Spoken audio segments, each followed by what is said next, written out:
మేడి పండు చూడ మేలిమై ఉండు, పొట్ట విప్పి చూడ పురుగులుండు అనే వేమన పద్యం జగన్మోహన్ రెడ్డి గారి సంక్షేమ పాలనకు అచ్చుగుద్దినట్లు సరిపోతుంది. పైకి చూస్తేనేమో ఏదో సంక్షేమ పాలన అనిపిస్తుంది, కానీ లోపల చూస్తే డొల్ల. అన్ని సంక్షేమ పథకాలు కూడా గతంలో కాంగ్రెస్ ప్రభుత్వాలు అమలు చేసినట్టే. ఆ పథకాలకు పేర్లు మార్చారు. జగన్మోహన్ రెడ్డి నామకరణాల స్పెషలిస్టు. గతంలో ఫీజు రీయింబర్స్మెంట్ పథకం, దానికి జగనన్న విద్యాదీవెన అని పేరు పెట్టాడు. గతంలో స్కాలర్షిప్ పథకం, దానికి జగనన్న వసతి దీవెన అని పేరు పెట్టాడు. ఆ విధంగా అన్ని పేర్ల మార్పిడి చేసినట్టే. తర్వాత ఈ పథకాల ద్వారా ప్రజలకు ఇస్తున్నది కొంచెం, ప్రచారం మాత్రం ఎక్కువ. పావు కోడికి ముప్పో మసాలా పెట్టేట్టుంది.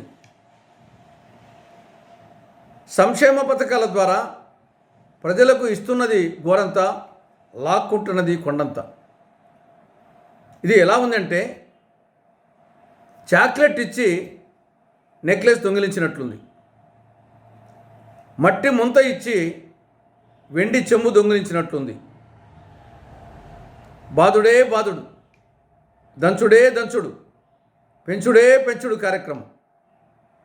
అన్ని వస్తువుల ధరలు విపరీతంగా పెరిగాయి. ఆర్టీసీ ఛార్జీలు 3 సార్లు పెంచడం జరిగింది. కరెంటు ఛార్జీలు 8 సార్లు పెంచడం జరిగింది. పెట్రోలు డీజిల్ ధరలు పొరుగు రాష్ట్రాల కంటే లీటర్కు 10 రూపాయలు ఎక్కువ ఉన్నాయి. వృత్తి పన్ను, చెత్త పన్ను, మద్యం ధర, సిమెంటు ధర, ఇసుక ధర, నిత్యావసర సరుకుల ధరలు ఆకాశాన్ని అంటుతున్నాయి. కాబట్టి ఒక విధంగా జగన్ రెడ్డి తన పేరును మార్చుకుంటే బాగుంటుంది. బాదుడు రెడ్డిగా, బటన్ రెడ్డిగా, జలగరెడ్డిగా పేరు మార్చుకుంటే సరిపోతుంది. ఆ విధంగా కార్యక్రమం జరుగుతూ ఉంది. నిన్న జగన్మోహన్ రెడ్డి కొన్ని వ్యాఖ్యలు చేయడం జరిగింది. రాబోయేది కురుపాండవ యుద్ధం, కురుక్షేత్ర యుద్ధం అట. ఆయన అర్జునుడట. ఆయన ఉత్తర కుమారుడితో పోల్చుకుంటే కరెక్ట్గా సరిపోయింది. ఉత్తర గోగ్రహణంలో బృహన్నల రూపంలో అర్జునుడు, పక్కన ఉత్తర కుమారుడు. ఆ ఉత్తర కుమారునితో పోల్చుకుంటే కరెక్ట్గా సరిపోయింది. మేనిఫెస్టోలో 99% అమలు చేశాడట. వారే వా, బొంకర పొలిగా అంటే టంగుటూరి మిరియాలు తాటికాయంత అన్నాడట ఒక అబద్ధాల కోరు. ఆ విధంగా ఉన్నాయి ఈయన వ్యాఖ్యలు. వాస్తవంగా జరిగింది రివర్స్. 99% అమలు కాలేదు.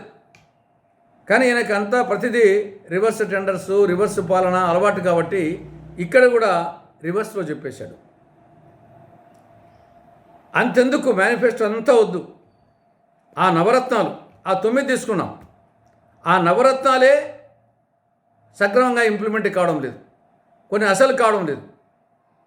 కొన్ని నకిలీ రత్నాలైనాయి, కొన్ని గులకరాళ్ళైనాయి, కొన్ని గుండ్రాళ్ళైనాయి. కాబట్టి రాబోవు ఎన్నికల కురుక్షేత్ర యుద్ధం ఒరిజినల్ కాంగ్రెస్కు, డూప్లికేట్ కాంగ్రెస్కు మధ్య జరగబోతూ ఉంది. మాది ఒరిజినల్ కాంగ్రెస్, 24 క్యారెట్ల బంగారం లాంటి కాంగ్రెస్. ఆ పక్క నకిలీ Congress, duplicate Congress, rolled gold లాంటి డూప్లికేట్ కాంగ్రెస్ ఆ పక్క. కాబట్టి ఈ ఎన్నికల కురుక్షేత్ర యుద్ధంలో నకిలీ కాంగ్రెస్ ఓడిపోవడం, ఒరిజినల్ కాంగ్రెస్ గెలవడం తథ్యం.